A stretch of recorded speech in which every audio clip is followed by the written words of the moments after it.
다니엘의 신앙은 믿음으로 뜻을 정하고 말씀 위에 굳게 서는 신앙이었습니다. 그런 신앙이야말로 위기의 상황을 돌파할 수 있는 믿음입니다.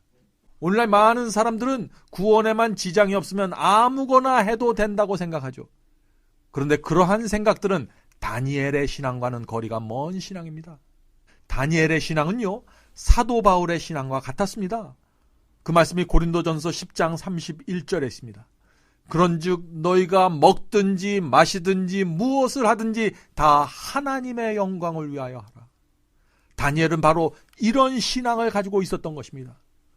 우리가 정말 날마다 우리 주변에서 일어나는 하나님과 사탄의 전쟁을 본다면 우리는 더 이상 내 구원에 집착하지 않게 될 것입니다.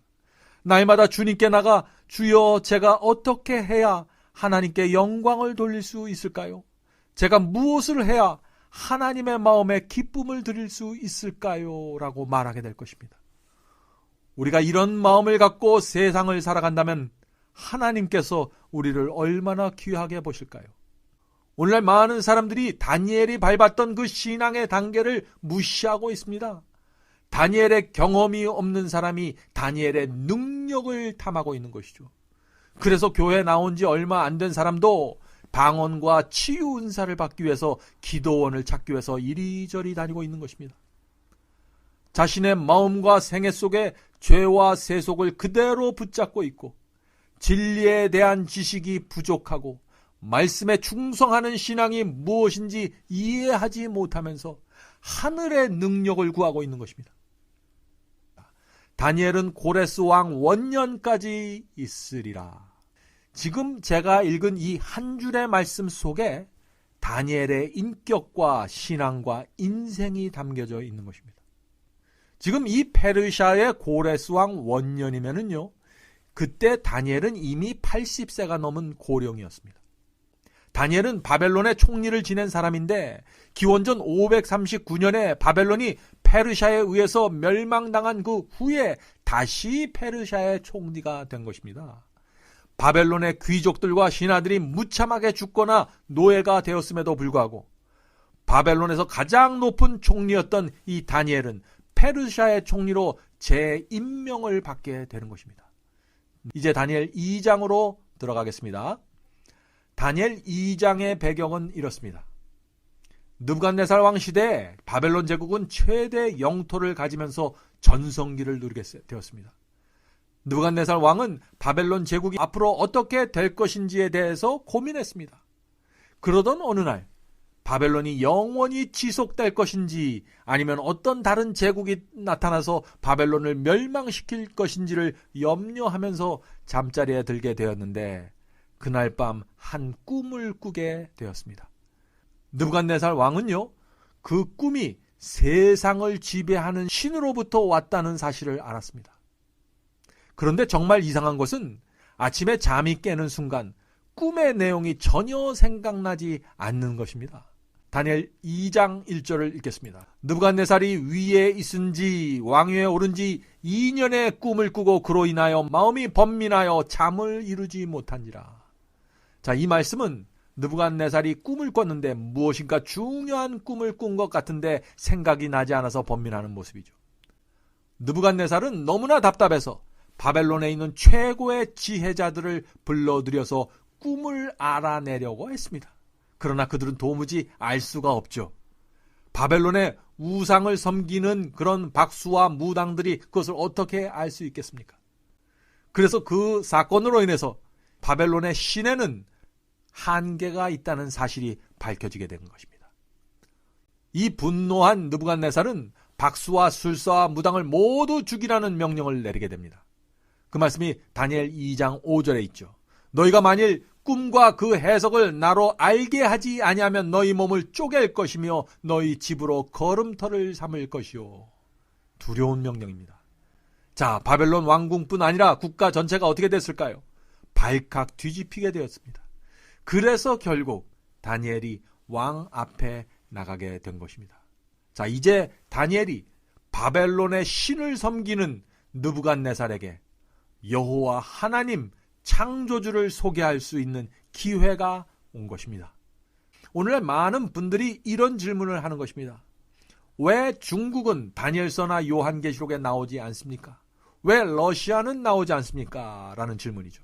하나님의 예언에 세계사를 주름잡는 그 국가들이 등장하는 것은 사실이지만 세계적인 대국이라고 해서 무조건 등장하는 것은 아닙니다. 성경은 하나님과 사탄 사이에 벌어지는 전쟁 이야기입니다. 그 전쟁은 에덴 동산에서부터 세상 끝날까지 계속 이어지게 되는 것입니다.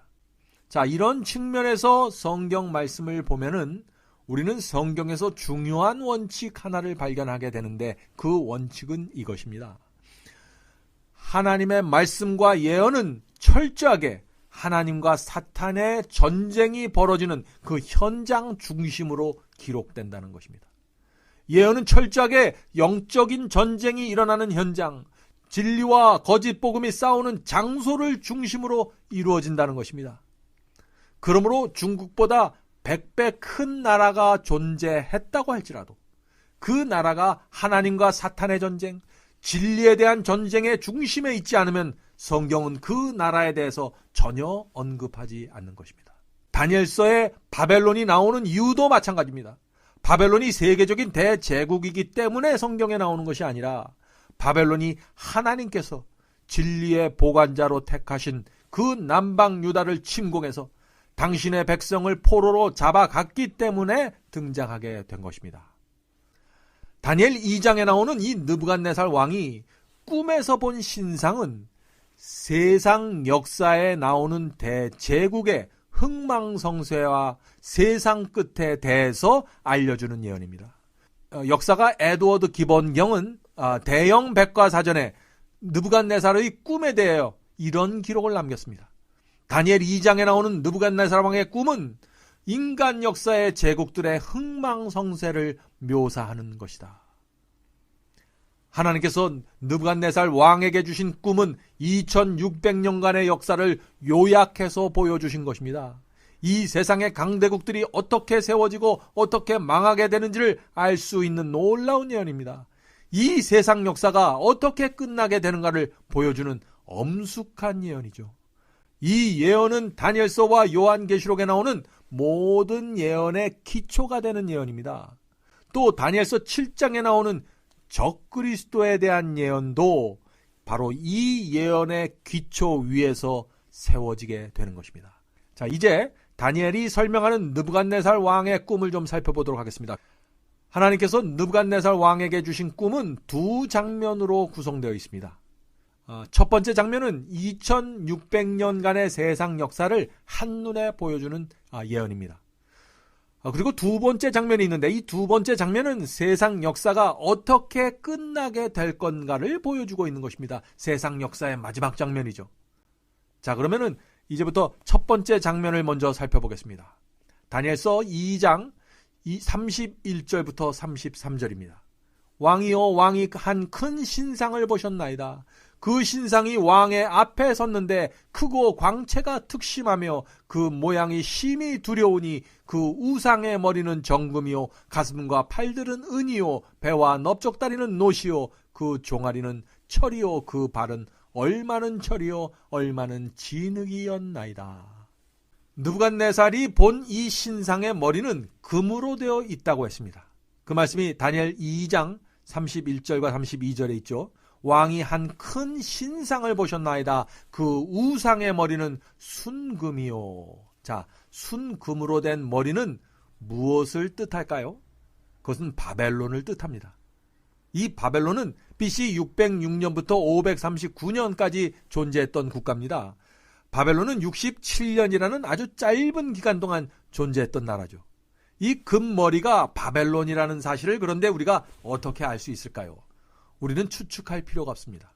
다니엘이 천사로부터 그런 해석을 받았기 때문에 우리가 알 수 있는 것입니다. 다니엘서 2장 36절부터 38절이죠. 이제 그 해석을 왕 앞에 아뢰리이다. 하늘의 하나님이 나라와 권세와 능력과 영광을 왕에게 주셨고 왕은 곧 금머리니이다. 얼마나 분명합니까? 다니엘은 느부갓네살 왕이 금머리라고 했습니다. 다시 말해서 바벨론이 금머리라는 뜻이죠. 하나님께서는 왜 바벨론을 금으로 표상하였을까요? 바벨론은 황금의 제국이었습니다. 이사야 선지자는 바벨론을 황금의 도시라고 했습니다. 역사가 헤로도투스는 이렇게 말했습니다. 바벨론은 엄청난 양의 금을 사용했는데 바벨론이 섬기는 우상과 식탁은 그 무게가 22,500kg에 달했다라고 기록했습니다. 다니엘 3장을 보면은요, 느부갓네살 왕이 순금으로 만든 신상을 두라 평지에 세운 이야기도 나옵니다. 느부갓네살 왕은 바벨론이 영원히 지속되기를 바랐습니다.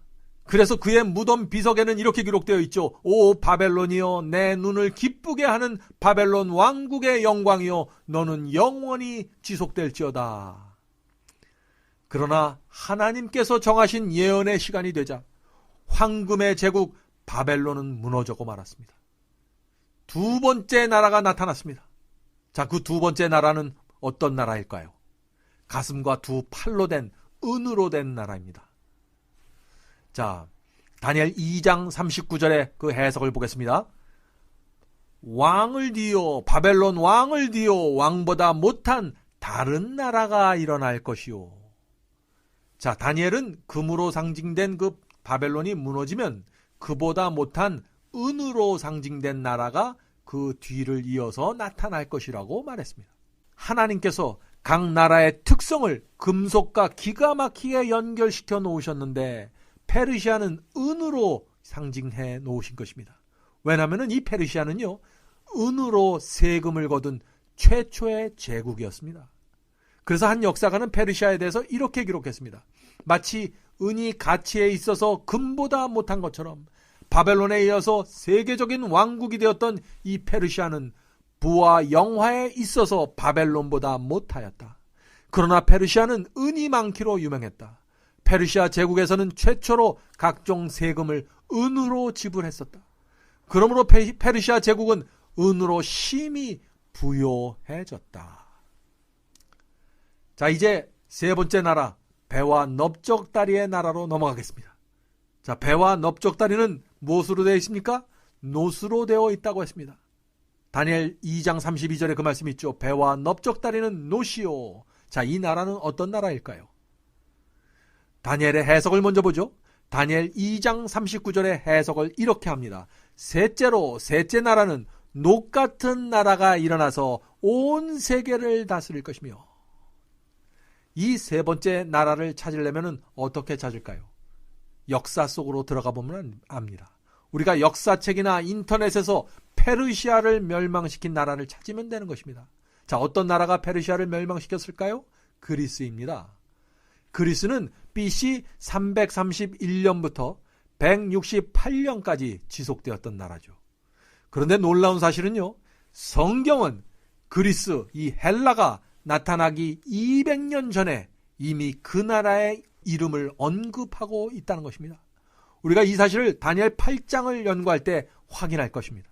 자, 신상의 예언대로 하나님께서 정하신 역사의 시간이 되자 그리스, 이 헬라의 알렉산더 대왕이 일어나서 페르시아를 멸망시켰습니다. BC 331년 알렉산더 대왕은 유명한 알벨라 전투에서 페르시아 군대를 패퇴시킴으로써 유럽에서 세 번째 대제국을 세우게 됩니다. 신상 예언이 주어진 이후 270년 만에 다시 한번 예언이 정확하게 성취된 것입니다. 자, 그런데 이 그리스가 로스로 예언된 이유가 어디에 있을까요? 그리스는 청동 문화가 기반된 강력한 군사력을 갖고 있었습니다. 그리스의 청동 재련 기술은 알렉산더 대왕의 군대를 노스로 만든 강력한 투구와 방패로 무장시켰습니다. 그래서 알렉산더 대왕의 그리스는 세계사에서 가장 짧은 시간에 대제국을 세운 국가로 기록되는 것입니다. 자, 이런 특징 때문에 하나님께서는 그리스를 노새 나라로 표현하셨던 것입니다. 하나님의 지혜입니다.